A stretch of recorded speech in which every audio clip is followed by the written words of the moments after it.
For the last 7 or 8 years, I've been thinking a lot about the idea of college readiness. How can you tell when a kid's ready to go to college?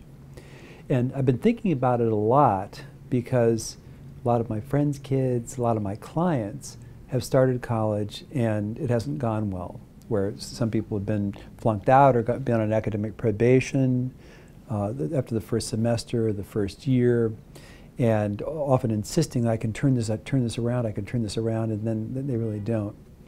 And almost all the kids I'm talking about were able to do college eventually, but they weren't right out of high school.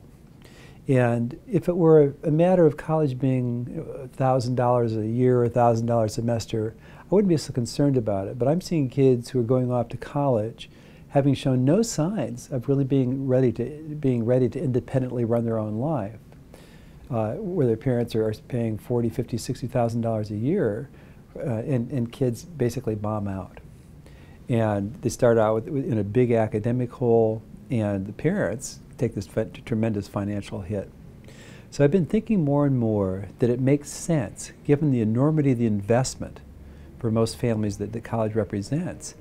It just seems to me increasingly it makes sense to say, is my kid ready? And I think what we have is a situation where, at least in the area where I live, that many families and many kids think about college as an entitlement. And I have parents say to me things like, I know my kid's not ready to go to college, but I can't talk him out of it, as if it's an inherent right.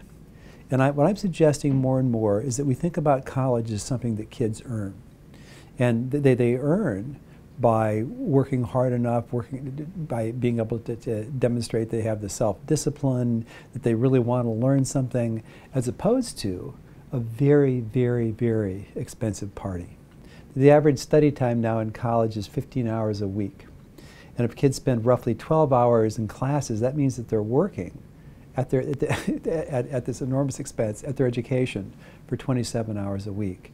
And presumably that they're fooling around the rest of the time. That's not true for everybody. Clearly some kids have jobs, but the challenge here, from my point of view, is that many kids lack either the academic readiness or the personal maturity or the ability to handle stress to really make it in college.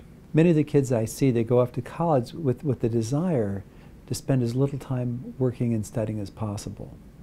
And as college has become so increasingly expensive, this is increasingly felt like there's something wrong with this picture here.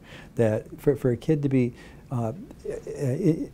entrusted really with this tremendous investment, the kid should want to work at it. And so the kids where the parents have to be on them constantly about their college application, the kids who's blowing it off, certainly most of those kids aren't really ready to go off and be independent in managing their own life in college. So for many young people, the reason that many of them aren't ready to go to college is they're simply immature. And for many of the students I'm talking about are kids who have ADHD or something very close to ADHD, where they have trouble with organization and executive functions.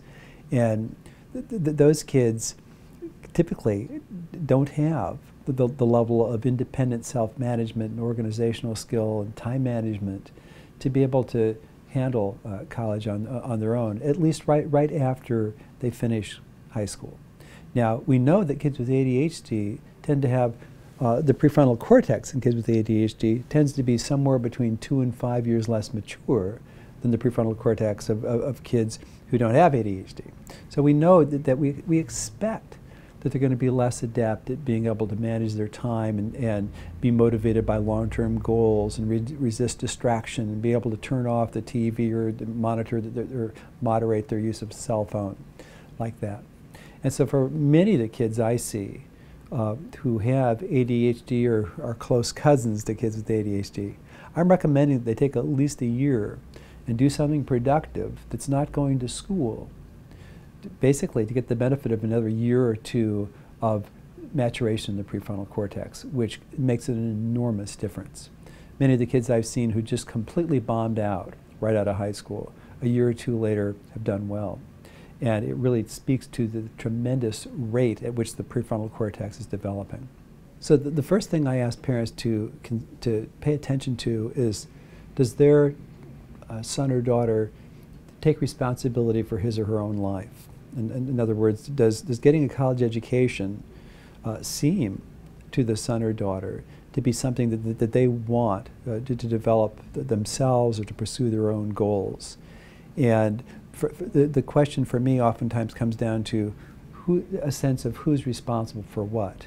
It's pretty common for me to meet with families at the end of a school year where a kid, often a boy, has finished high school, and the parents or tutors or teachers had to be on the kid constantly to get work done and tests prepared for, and the kid finally gets through high school, and the parents will meet with me and say, how can we get this kid ready to go to college? And when I ask about the level of independence, the level of self-motivation, the self-regulation, commonly my answer is you can't. You can't in the next 3 months. It's not enough time to turn this around. And I ask them to be thinking about alternatives to going right off to college. It often happens that kids insist that they'll be ready, they'll be able to turn it around, and plead to the parents to let them go, in part because all their friends are going to college and they don't want to be left out. And I completely understand that. I also think, however, that it's not unreasonable. In fact, it's perfectly reasonable for parents to say, show me the money. Show me that you can do this. And one way that I've suggested that some kids show their parents is that they take a community college class in the summer and show the parents that they can actually class or 2 classes. And so they actually pass college classes before they go off to college. So that, for example, some students maybe accept to pass a class in some midsummer, be able to say, okay, we're going to college, or defer for a year.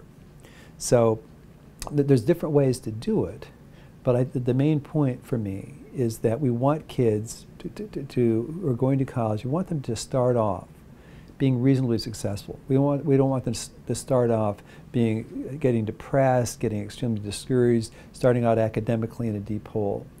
And we can help them be successful in college if we're pretty firm about the idea this is an enormous investment, and we're willing to make it, we're happy to make it, we want to make it, but we don't want to make it until it seems like a good investment. And we'll know it's a good investment when kids can show us that they have the skills that are necessary to run their own life, motivate themselves, take care of themselves, and be successful in school.